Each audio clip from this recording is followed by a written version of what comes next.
Welcome back to Healthwise with Dr. Michael Burnell and myself, Reggie Tatum. We were talking about all the things that Dr. Burnell does in Opelousas and the area. Doctor, you have a family practice, and what are some of the things that y'all offer at the family practice? Well, I'd say general family care, and what does that constitute? We see children typically from the age of 2 on up until 100 years old. We don't cap them at 100. We got a few that are over that. 103, 104. 104. But just routine health exams, anything from runny noses, management of high blood pressure, diabetes, screening exams. We do stress testing in the office, cardiac stress testing, routine blood pressure management, like I say. Little lumps and bumps, abnormal moles, we can lop that off in the office. We have a little procedure room.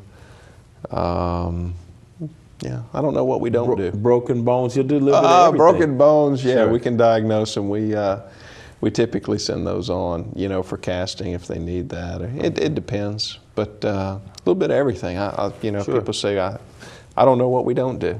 Right. I know y'all do physicals when DOT physicals. Right. I used to coach at Opelousas Catholic. The whole football team would come in and yes. do, and I know pre-participation physical exams for athletics in all the different schools. We do a lot of that typically in the fall.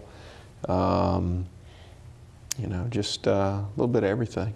Sure. And I know you're also involved with wound care.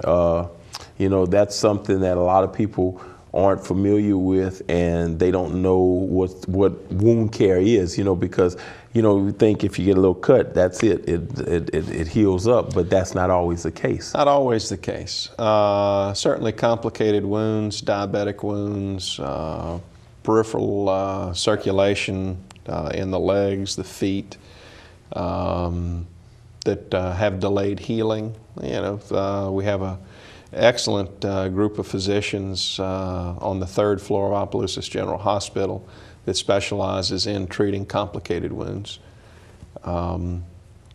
We dive, what we call dive, put them in the hyperbaric chamber 6 days a week, 7 if they need it.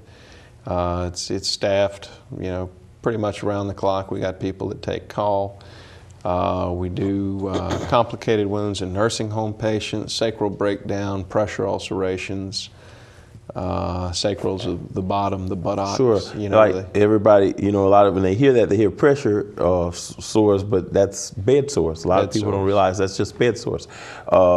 And when these patients at a nursing home, or even at home, not at a nursing home, or on their, just laying in the same spot, the skin breaks down. Sure. And it's usually a reflection of a poor nutritional status, kind of a slow decline that patients have with advanced age, advanced medical problems. And when they do get in the nursing homes, because their independence has been limited at home, their independence sometimes can get even less, which predisposes them to other complications that we're able to help handle. I do a lot of nursing home care, both Dr. Harmon and myself. We visit Heritage Manor Nursing Home, formerly Maison de Ville, Senior Village, Prompt Succor. So we do, a lot of care for the elderly in the nursing homes. Quite a bit. What about, you mentioned amputations and things like that. Do you see a big influx because of diabetes? Absolutely. We have probably one of the highest incidents of diabetes in the country, and with that high prevalence comes a lot of complications. One of them being diabetic neuropathy, where they lose sensation in their feet. They develop pressure ulcerations from not wearing corrective shoes, getting injuries and not even knowing that they have injuries, scratches, cuts, what have you. And what our goal is more of a limb salvage, in trying to heal these wounds and prevent amputations. And we have a lot of success stories that come through the Wound Care Center. Dr. Carrie Thibodeau is our director over there. does a great job, you know, running everything and helping direct, you know, success. Sure. Over there. Keeping. Now, you know, as far as the wound care and stuff, burns. Do you get a lot of burns, or are they sent away, or do we try to do some burns? We, you know, for smaller, you know, smaller area burns, I mean, we can do some skin grafting and stuff. Now, not to push business down south, but Lourdes Hospital has a designated burn unit where a lot of those burns go. We have some of our docs here are actually on staff down there. Dr. Lewis Korn, Dr. Eric Ami, I believe Dr. Sal Vasquez. They all go down there, and it's a conjoined effort with some of the Lafayette surgeons for a designated burn unit. Wow. Okay. Does I mean, you mentioned the hyperbaric tanks. I know they've expanded, because it used to be they only had 4, and I think now they have 8, or, you know, they've really expanded, and it looks like, you know, so it's a joint, you know, they have hyperbarics and then they have wound care side. And a lot of people, I think, are afraid, like you said, you mentioned diving, and people are like, what's that? You know, are they putting me in this glass? Well, you put them in 100% oxygen at 2 atmospheres of pressure, which concentrates it and compresses the oxygen. It helps to open up blood vessels that otherwise are constricted or in poor condition because of peripheral arterial disease, diabetes, plaquing, whatever. And it penetrates, increases blood flow, and delivers oxygen, which is needed to help repair tissue.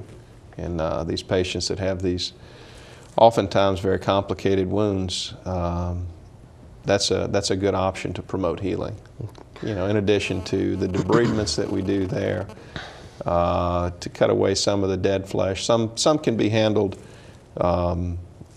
in the wound care side itself. Others have, you know, require operative debridement, where we have surgeons they'll take them back and do them, you know, in the operating room. In the operating room, okay. Does hyperbarics hurt? I mean, some people ask, they said, "Oh man, that's going to hurt me." No. Most complicated, most commonly encountered problem with hyperbarics is barotrauma to the eardrums that people get from the inability to clearing your ears. If you go underwater and you plug your nose and you blow out, kind of opens the eustachian tubes. Well, when you go down to 2 atmospheres, that compresses, the eardrums get drawn in or retracted. They can get irritated and painful, and they're a little red. In patients that are unable to clear their eustachian tubes for that, to clear their ears, sometimes it requires placement of tubes in the ears. Just like with the kids, just like what you do with a little kid. Yeah, okay, putting a tube.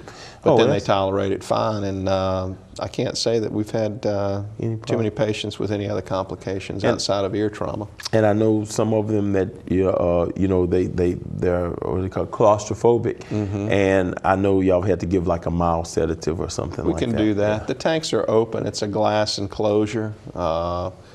I say glass, it's a polyethylene, I think it's about 4 inches thick, but you can see out, there's TV screens, you can watch TV, there's speakers in the chamber, so you can, you know, it's your own little private Sure.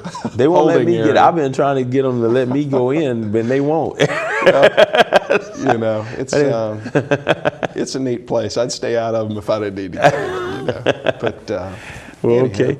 Well, Doc, we're going to come back. We're going to talk a little bit more when we get back about some more things that you do, and also we're going to talk about like palliative care and hospice also. Sure. So after this brief message from our sponsors.